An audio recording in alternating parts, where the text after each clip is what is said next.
Donc voilà, pour une capture sur l'écran, ça va pas faire l'affaire. Parce que si je fais capture de ce qui se passe sur l'écran, je ne pourrais pas démontrer le côté distributeur comment ça fonctionne. Voilà, donc ça c'est la boîte qui contiendra tout ce qui est électronique. Et donc je pourrais la fermer avec ça. Et je pourrais la mettre derrière la boîte. Et là je vais essayer de faire la démonstration de ce qui se passe au niveau distributeur. Donc comme le robot n'a pas marché, il n'était pas bon. Donc j'ai remplacé ceci pour ça à la place du robot. Et donc ça fonctionne de la même façon. De toute façon, même si j'utilisais le robot, ce sera des moteurs papa que j'allais commander. À travers quoi? Un module Arduino. Et c'est la même chose que ça. Là aussi je commande des moteurs. Je fais des actions en fonction du code qui a été saisi ici. Donc j'avais bien précisé dans la proposition de mon projet que le robot il était juste là pour simuler. Et donc comme c'est pour faire une simulation, ça peut faire l'affaire. Donc j'ai remplacé ça à la place du robot. C'est le même principe de fonctionnement, c'est la même chose.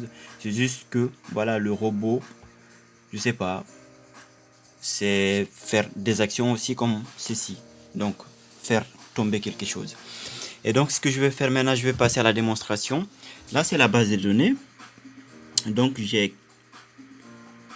y a tous les codes. Je vais essayer de saisir un code qui n'existe pas dans la base de données. Par exemple 4.1, un 4 fois pour voir.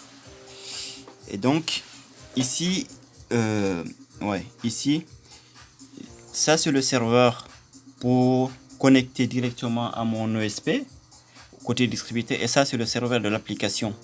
Donc quand on achète avec l'application Android, c'est lui qui répond aux requêtes. Et si jamais par exemple lui il tombe alors que tu avais une commande, ça n'empêche pas l'utilisateur qui viendra saisir quelque chose au niveau distributeur de récupérer sa commande. Donc parce que tout simplement les deux serveurs sont pas les mêmes. J'ai décentralisé en fait les deux. J'avais fait les deux sur un seul serveur pour tous les requêtes côté distributeur, côté client Android application. Et je me suis dit c'était pas la bonne idée, j'ai changé, j'ai mis un serveur à part pour distributeur et serveur à part pour l'application. Une fois que tu as une commande et que le serveur ne répond plus côté applicative, bah tu pourras quand même récupérer tes commandes parce que l'autre serveur pourra fonctionner. Donc c'est la redondance. Et là maintenant je vais essayer de saisir les 4 chiffres pour le code. Et donc je vais cliquer en 4 fois. Là tu peux observer ce qui se passe là. 1, 2, 3, 4. Donc là je vais faire l'analyse. Voilà, lui c'est le méga. Donc le méga c'est lui qui est directement relié au moteur, au clavier et tout. Et donc lui ce qu'il fait, il envoie le méga, quand il reçoit, il envoie le code à l'ESP. Et l'ESP il reçoit le code, il envoie une requête au serveur. Le serveur lui reçoit la requête. Donc voilà ce qu'il a reçu. C'est ça, les 4 ans que j'ai tapé. J'ai ajouté un pour des raisons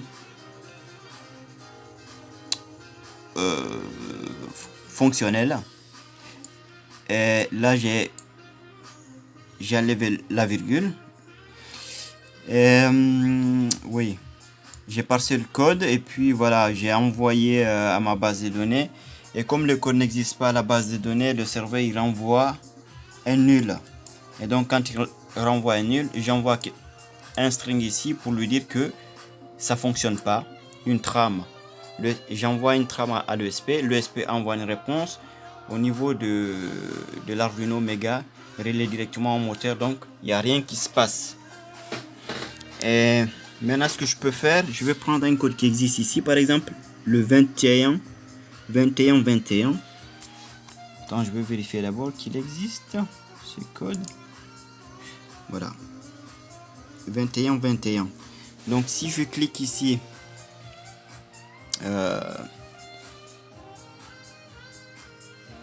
21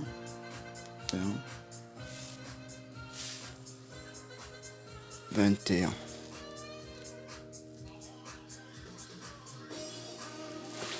Donc voilà, le code il est bon, ça fonctionne.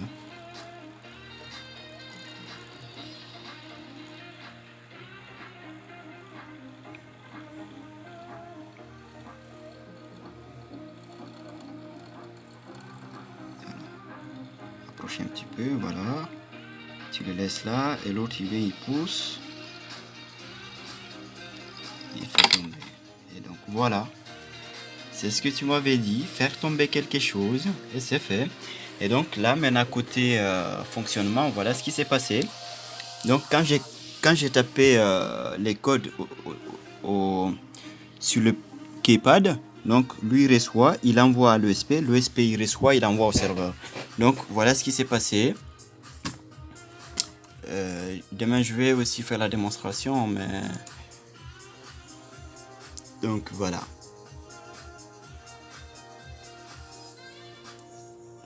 Ça c'est pour des raisons de débogage que j'ai mis tout ça.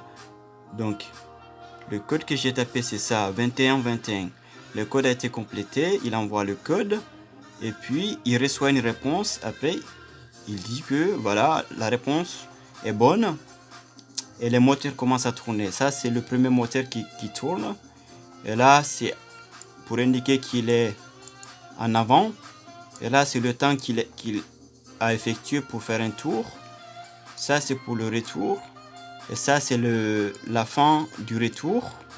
Ça c'est pour le deuxième moteur, pareil. Et l'autre il démarre aussi. Et c'est la même chose. Et une fois que tous les deux ont fini de leur faire leur boulot, bah, il affichera, le distributeur affiche ceci à mon client. Et puis il lui met ça. See you soon. Donc là côté ESP, voilà ce qu'il a reçu. Ça c'était pour le débogage avant. Donc le premier code il n'était pas bon tout à l'heure. C'est ça qu'il avait mis. Et maintenant quand j'ai tapé ça, il avait reçu ça de la part du méga, le code que j'avais envoyé. Il a reçu ça de la part du serveur. Et il a confirmé que c'est bon. Et lui il a exécuté la tâche. Côté distributeur aussi, voilà. Et côté serveur, pardon. Ça c'est le code qui a été reçu. Et c'est un burger qui a été commandé, qui a été acheté. Voilà. Le code a été supprimé de la base de données. Et même si je réessaye pour pouvoir tenter un autre code